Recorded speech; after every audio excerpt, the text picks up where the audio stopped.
Ada kasus lain nggak yang mungkin jarang kita tahu tadi? Ya kasus lain, contoh misalnya orang hamil.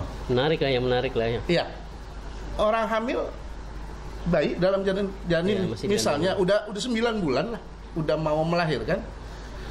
Tahu-tahu dengan berbagai macam pertimbangan, misalnya ibunya meninggal sementara dia hidup, maka dia pun dapat waris. Dihitung dapat waris. Walaupun masih dalam kandungan, karena dia lahir dalam keadaan hidup.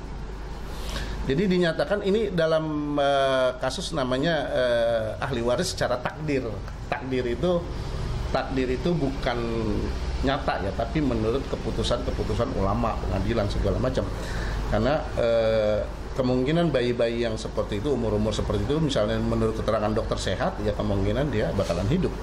Maka dia pun ketika ibunya meninggal dan kemudian misalnya dia dipaksa lahir karena ibunya meninggal, lahir dalam keadaan hidup, ya sudah dia dapat waris. Gitu. Nah, kalau kasus-kasus yang lain mungkin sepertinya banyak ya, tapi kasus-kasus yang umum-umum saja. Contoh begini, ini banyak juga kesalahan terjadi tentang anak angkat. Anak angkat itu sejatinya mau bagaimanapun nggak dapat waris sebenarnya. Cuma sekarang banyak terjadi mereka nuntut anak angkatnya. Ketika misalnya bapak angkatnya meninggal, berarti karena bapak angkatnya ini punya anak, berarti kan dia sebenarnya saudara apa ya? Bukan saudara kandung, bukan sebapak, bukan seibu, tiri juga bukan. Misalnya kan ada dulu mungkin bapak ibunya waktu nikah lama nggak punya anak, kemudian dia ngangkat anak kan, angkat anak, entah anak saudaranya, entah anak orang lain gitu kan. Nah kemudian belakangan bapak ibunya nih ngelahirin anak, punya anak nih, ya kemudian meninggal. Maka status anak angkat ini biar bagaimanapun tidak dapat waris. Maka saya anjurkan kepada siapapun yang mengangkat anak, lebih baik semasa hidup bagi bagian dia, kasihan.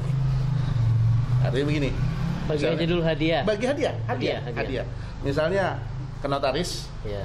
Misalnya ini sebidang tanah 100 meter untuk anak angkat saya, itu kan udah hadiah, gitu kan. Ini hanya faktor psikologis dan kemanusiaan tentunya kan. Secara hukum tidak ada.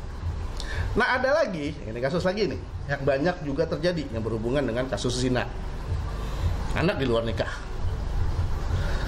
Secara hukum Islam, anak di luar nikah kan nasabnya diputus sama Allah ke bapak. Ini sanksi di dunia. Nasab anak di luar nikah, saya nggak nyebut anak haram, karena yang haram perbuatan bapaknya. Nasib anak di luar nikah ini, dia hanya boleh bernasab ke ibu. Ini terjadi efek domino. Makanya banyak sekarang kasus, nauzubillah misalnya, ada orang berzina, hamil, gitu kan, hamil, kemudian belakangan dia nikah, hamil dulu baru nikah. Sebenarnya itu tetap statusnya anak di luar nikah kan? Kebetulan anaknya perempuan, sampai besar anaknya mau nikah, ini bapaknya jadi wali, maka tidak sah pernikahan. Tapi itu banyak kasus terjadi. Bapaknya jadi wali, anaknya kan nggak tahu mungkin. Ya, bapaknya jadi wali, otomatis pernikahannya tidak sah. Berzina lagi tuh anaknya sama suaminya, karena tidak sah sebenarnya. Melahirkan anak zina lagi, terus turun temurun. Nah ini yang bahaya. Maka harusnya si bapak ini jujur dan menyerahkan perwalian ke wali hakim. Karena kan wali harus dari jalur laki, bapak. Berarti kan nggak bisa semua, karena diputus nasabnya. Nah begitu pun masalah waris. Anak di luar nikah, dia tidak dapat waris dari bapak. Begitu juga kalau anaknya meninggal duluan, maka bapaknya pun tidak dapat waris dari anak. Itu karena secara nasab tidak ada, diputus. Hanya sama ibu. Nah ini harus terjadi. Maka ketika memang sudah terlanjur ada anak di luar nikah, lebih baik hadiahkan ketika masih hidup. Kasihan dia. Dan lebih baik terus terang. Jarang orang tua ya terus terang dalam keadaan seperti itu kan. Iya, itu dia kan pasti beban psikologisnya berat. Cuma kan memang harus dilaksanakan. Karena tadi saya bilang efek dominonya itu yang bahaya. Kayak tadi masalah perwalian nikah, ternyata tidak sah pernikahan anaknya. Ya, jadi karena tidak sah berzina lagi sama suaminya. Si anak sama suami ini nggak dosa karena dia nggak tahu. Dosa bapaknya nanti yang nanggung, ibunya yang nanggung berdua. Nah itu kira-kira kasus yang harus perlu diperhatikan gitu. Ini yang menarik lagi, Kiai. Biasanya kan waris itu disebut waris kalau orang yang udah meninggal. Iya, betul. Orang meninggal pasti biasanya ninggalkan wasiat. Iya, ini ada porsi waris, porsi wasiat. Betul. Gimana cara menempatkan? Misalkan ini wasiat punya harta sekian, berwasiat semuanya diwasiatin, nggak boleh berarti? Nah itu atau gimana nih kira-kira? Wasiat sama waris ini satu paket sebenarnya. Satu paket karena memang dibagikannya, dilaksanakannya ketika sudah meninggal, sama-sama sudah meninggal. Nah perlu diketahui bahwa poin pertama saya ingatkan, Nabi bilang la wasiat li warisin, nggak boleh berwasiat sama ahli waris. Misalnya nanti kalau bapak meninggal, bapak berwasiat ini rumah buat yang bontot. Misalnya itu wasiat kan? Nanti kalau bapak udah meninggal kasih dia. Nah, maka wasiat itu tidak sah karena anaknya itu dapat waris. Gitu. Maka berwasiat harus di luar ahli waris. Sama keponakannya boleh karena bukan ahli waris. Misalnya untuk adiknya almarhum atau kakaknya almarhum boleh karena ada anak dia nggak dapat waris kan, terhalang, boleh. Kemudian poin kedua, kata Rasulullah SAW, as-sulus kasir, ini masalah wasiat, 1/3 itu udah banyak. Paling banyak wasiat 1/3 harta. Paling banyak ini asalnya 1/3 harta. Misalnya hartanya 100 juta, berarti wasiatnya paling banyak 33,3 juta. Gitu kira-kira kan? Nah, bagaimana seandainya misalnya ada orang mau meninggal, nanti kalau bapak meninggal ini tanah yang 1 hektar kasih Ustadz Eri misalnya. Ya dia mah girang aja dikasih kan? Enakan Eri. Iya. Cuman kan dilihat, oh ternyata peninggalannya cuma 2 hektar, berarti kan 50%. Iya, setengah. Nah, maka kalau lebih dari 1/3 perlu minta persetujuan ahli waris. Ahli warisnya siapa? Istrinya, anak laki, anak perempuan. Tanya nih semua. Kata ahli warisnya, ya udah nggak apa-apa, 50% buat Ustadz Eri, jalankan. Tapi kalau mereka bilang enggak, kebanyakan, maka yang harus diwasiatkan hanya 1/3. Bukan berarti batal wasiatnya. Tetap. Cuma dipotong. Cuma 1/3. Bagaimana kalau ada? Nah ini ribet. Bagaimana yang satu setuju, yang satu kagak? Nah itu dia. Maka dari bagian yang setuju 50% wasiat untuk sering. Bagian yang tidak setuju hanya membagi 1/3. Itu dihitung sendiri-sendiri. Tidak ada hitungannya. Nah, tergantung bagian, setelah dihitung bagian masing-masing. Nah, misalnya nanti ini bagian anak laki-laki ini misalnya bagiannya berapa misalnya 5.000 meter, setengah hektar. Perempuan misalnya hanya 2.500 meter misalnya.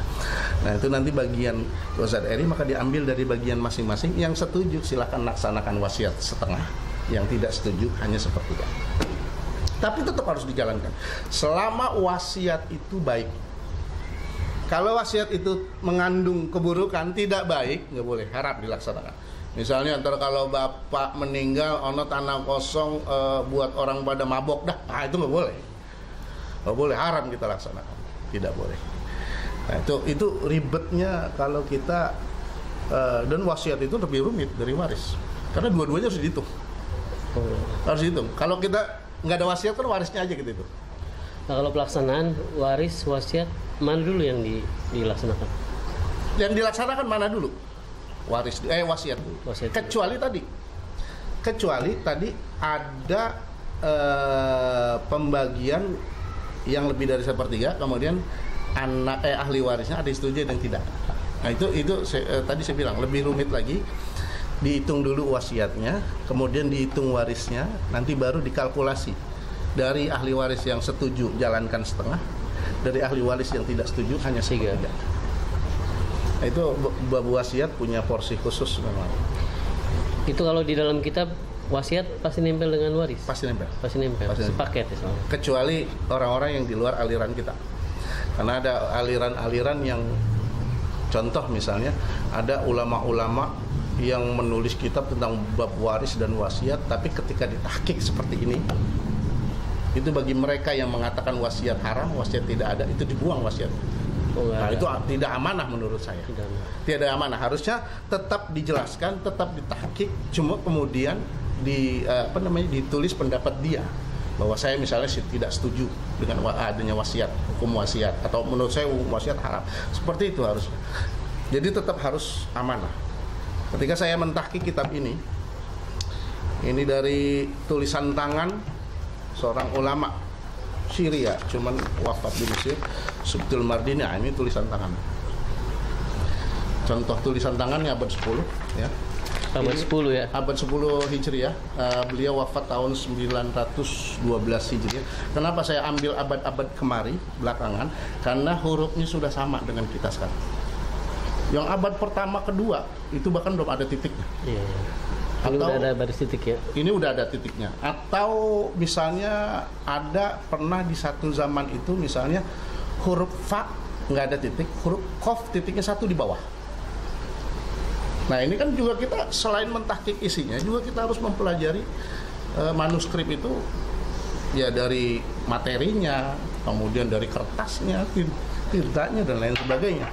Nah ketika saya tahqiq ini, kitab ini hanya sekitar tidak sampai 60 halaman dengan tulisan tangan. Ini yang menulis murid-muridnya. Hanya 3 manuskrip, 3 contoh manuskrip yang ditulis oleh 3 muridnya saya ambil. Begitu kita kembangkan dengan tulisan ya komputer yang sekarang yang kecil-kecil begini, ya. Ini kan kecil-kecil tulisannya itu kan. Ini hampir 500 halaman dengan bantuan referensi 200 kitab. Artinya ulama-ulama dulu itu menulis dengan sangat dalam kalau kita kembangkan. Karena banyak dalam contoh kitab ini namanya Kashful Ghamid fi Ilmil Faraid, yang kalau dalam bahasa kita itu menyingkap tabir penghalang bagi orang yang nggak ngerti faraid. Artinya dengan insya Allah dengan belajar kitab ini kita jadi paham. Dalam kitab ini banyak contoh kasus. Ya, termasuk tadi ada yang munasakhoh, ada yang tentang al-khunsa al-musyakkal, ada yang tentang al-mafqud, orang hilang, tentang orang bayi dalam kandungan, kemudian juga banyak lah. Nanti juga bicara aul, bicara rad, bicara wasiat apalagi. Itu sangat dalam. Nah, makanya belajar ini mungkin 1 tahun nggak cukup. Dan ini harus porsi khusus, nggak bisa dicampur sama yang lain. Gitu, nggak bisa dicampur sama yang lain. Kalau kita cuma ikut misalnya ya seminar apa yang cuma 1-2 jam, itu sih belum ada apa-apanya, baru kulitnya. Ini berkembang karena banyak kasus ya. Banyak kasus. Banyak kasus di masyarakat. Terus berkembang. Ya, walaupun sebenarnya dari mungkin banyak sekali kitab tentang faraid isinya mirip ya. Tapi kasus-kasus itu yang justru berbeda. Ya contoh misalnya zaman sekarang ya contoh mungkin rame misalnya anak adopsi, anak angkat. Kemudian juga tadi orang hilang, walaupun di sini sudah dijelaskan, tapi kan mungkin sekarang ada variannya segala macam. Kemudian misalnya contoh lagi anak tiri. Sekarang ada kasus misalnya ada kasus seorang bujangan nikahin seorang janda. Sementara nih bapaknya bujangan nikahin anaknya janda. Repot itu kan ribet. Iya ribet. Sah ya benar. Sah. Cuman kan nanti ya harusnya dihindari. Karena apa? Ketika dia punya anak nanti dia manggil bapak, dia manggil kakek ke sono. Repot dah pokoknya. Itu perlu penjelasan yang. Tapi pasti yang begitu pasti ada kasusnya. Mungkin ada. Apalagi nanti hitung warisnya. Gitu kan? Apalagi hitung warisnya. Nah, makanya ini perlu pengajian khusus. Pengajian khusus yang khusus lah, dan pasti butuh waktu yang lama. Karena saya jamin, apalagi kita nggak suka matematik, nggak suka ngitung, saya jamin. Kalau nggak suka matematik, nggak suka ilmu hitung, jangan belajar ini dulu, belajar matematiknya dulu. Ya, ini yang namanya nanti ada pembagian apa segala macam. Karena saya jamin 1 jam baca kitab ini kepala udah panas sudah. Gitu kira-kira. Ya kayak mungkin nggak cukup waktu untuk memecahkan semua masalah tentang ilmu faraid. Kami minta mohon sedikit kesimpulan yang bisa disampaikan supaya kita para anak muda mungkin yang masih belajar mau belajar ilmu faraid. Silakan kayak pesan. Ya. Pertama seperti yang kita bahas di awal, ilmu faraid ini setengah ilmu. Yang pertama kali dilupakan orang, yang pertama kali Allah cabut. Ini tentunya ilmu yang sangat istimewa. Karena ilmu yang istimewa, sesuatu yang istimewa pastinya tidak akan didapatkan dengan mudah, harus spesial. Maka saya anjurkan kepada siapapun kita, apalagi ini hukumnya fardu kifayah, ya, kita ciptakan ghirah, rasa senang dulu, rasa cinta dulu kepada ilmu faraid. Ya. Di Al-Quran tidak banyak pembahasan yang gamblang tentang ilmu faraid. Yang paling utama An-Nisa ayat 11 dan 12 itu agak panjang ayatnya kan. Tapi dari situ itu semua pondasi utamanya dari situ. Kalau diperjelaskan nanti muncul lagi ada semacam ijtihad. Termasuk Sayyidina Umar nanti ada berijtihad yang 1/6 untuk ibu dan lain sebagainya. Ada juga yang berijtihad nanti 1/6 plus asobah buat bapak. Itu ada kasus-kasus seperti itu. Nah, kemudian yang kedua, karena kalau kita lihat fenomena sekarang, banyak orang saudara bermusuhan gara-gara faraid, gara-gara harta waris. Saudara bukan sekedar bermusuhan, main bunuh-bunuhan, pada ngangkat golok gitu kan, gara-gara gara-gara harta warisan. Ini sebenarnya harus kita pahami dulu. Saya mengutip perkataan Syekh Mutawalli Asy'ari. Beliau mengatakan bahwa harta itu rezeki yang paling rendah. Harta itu ya? Harta. Tapi kenapa kita mati-matian ngejar harta? Harta itu rezeki yang paling rendah. Rezeki yang paling tinggi sehat. Kata beliau. Badan sehat, hati sehat, otak sehat gitu kan. Rezeki yang paling sempurna iman, Islam. Nah, ini kita juga harus paham, harus bisa menempatkan diri. Silakan perjuangkan hak kita dalam waris misalnya. Silakan. Tapi misalnya maaf, banyak kejadian saudara menzolimi saudaranya, apalagi mungkin saudaranya masih kecil gitu kan, belum ngerti apa-apa, dizolimi, ya sudah, nggak usah terlalu ngotot. Karena apa?